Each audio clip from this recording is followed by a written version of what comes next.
தமிழக பாஜக தலைவராக நயினார் நாகேந்திரனுக்கு அதிக வாய்ப்பு உள்ளதாக தகவல் வெளியாகியுள்ளது. பாஜக மாநில தலைவர் பதவிக்கு போட்டியிட கட்சியில் 10 ஆண்டுகள் உறுப்பினராக இருக்க வேண்டும் என்ற விதியால் சர்ச்சை ஏற்பட்டுள்ளது.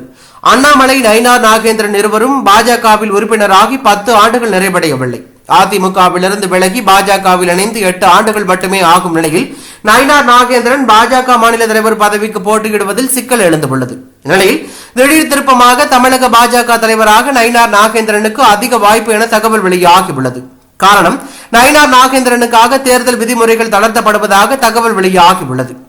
இதனையடுத்து இன்று நயினார் நாகேந்திரன் வேட்புமனு தாக்கல் செய்தார். சட்டமன்ற குழு தலைவர் பதவி மற்றும் கட்சியில் 8 ஆண்டுகளுக்கு மேல் இருப்பதால் நயினார் நாகேந்திரன் தலைவராக வாய்ப்பு இருப்பதாக அரசியல் வட்டாரத்தில் தகவல் வெளியாகி பெரும் பரபரப்பை ஏற்படுத்தியுள்ளது.